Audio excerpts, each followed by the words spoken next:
safar resurs holat haqida gaplashdik. Resurs holatda biz siz bilan gaplashdik, что harakat qilish kerak, kerak emas ishlar bilan shug'ullanmaslikka, hamma kerak emas ishlarni chiqarib tashlashga.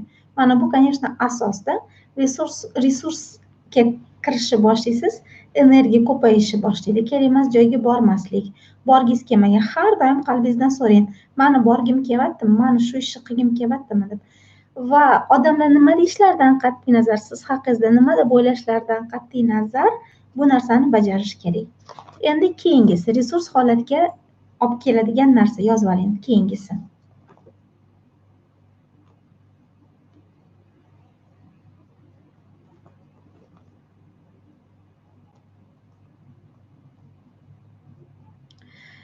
Keyingisi resurs holatdan olib chiqib ketadigan yana bir narsa, bu insonlarni bizga bo'lgan nazari, odamlarni biz haqimizda nima deb o'ylashi.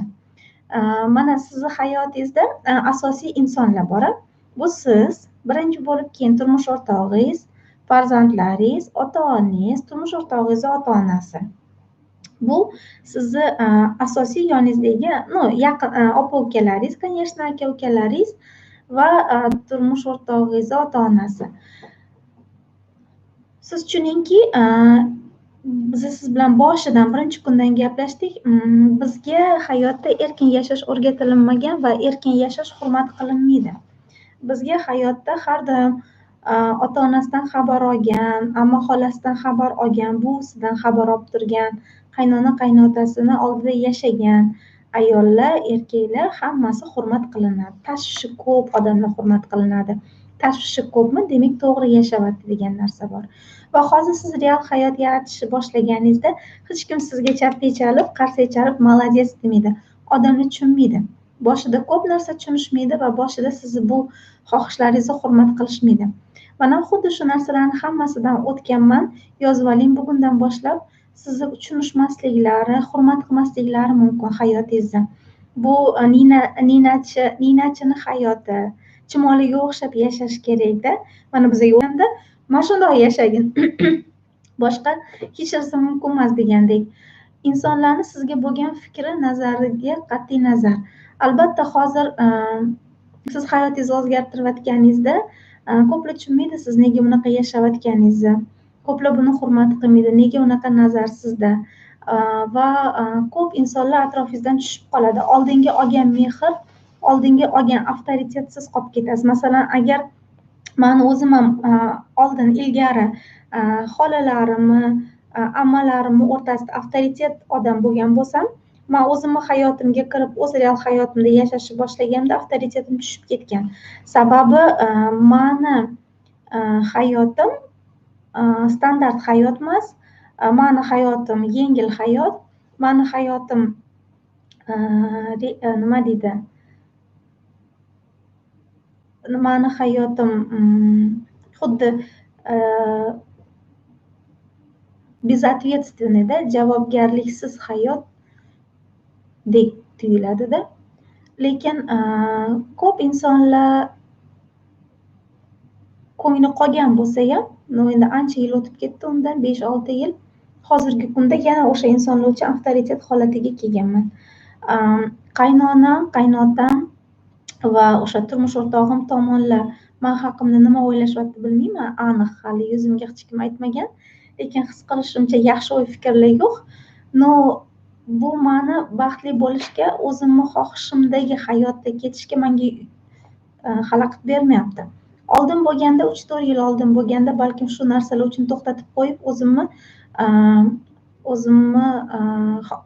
xohishlarimni, orzularimni amalga oshirmay qo'ygan bo'lardim. Chunki meni tushunishmayapti. Raz boshqalar tushunmayaptimi, demak nimadir noto'g'ri. Qayerdadir noto'g'ri ketyapman deb o'ylagan bo'lardim-da.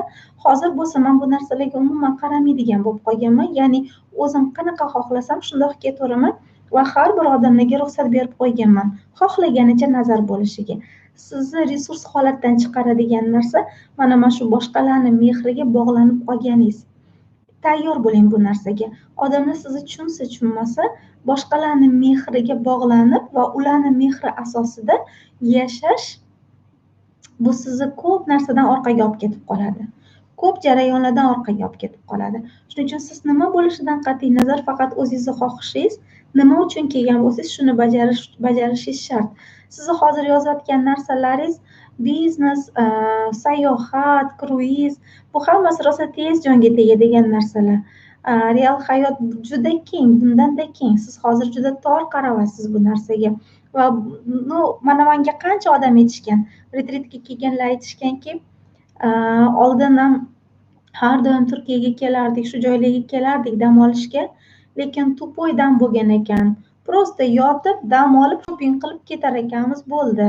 Mana retrit orqali dam olish, ham bilim olar ekansiz, ham ichingizni bo'shatar ekansiz, ham boshqa urovingga o'sar ekansiz va zerikmas ekansiz. Rostdan ham sizni hozir xayolingizga kelmayotgan bo'lishi mumkin-da, tushunmayotgan bo'lishingiz mumkin. Dam olishdan ham zerikadim, lekin dam olishdan juda qattiq zerikish mumkin. Dam olish har doim ma'naviy boy bo'lish kerak. Ya'ni siz dam olganda nima bilandir mashg'ul bo'lishingiz kerakda. Prosta tupoy dam insonni rivojlantirmaydi. Da, u kerak, tupoy dam ham kerak, lekin bu rivojlantirmaydi. Siz xohlayotgan hozir kruizlardan siz zerikib ketishingiz mumkin, tushunasizmi? Masalan, men hozir Baliga kelib dam olayotganim yo'q-ku, men bu yoqda yashayapman.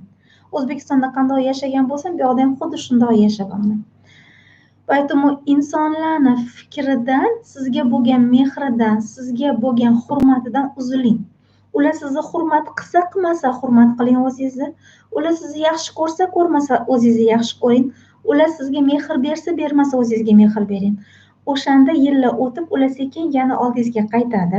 Tushungani, tushunmagani qaytmaydi.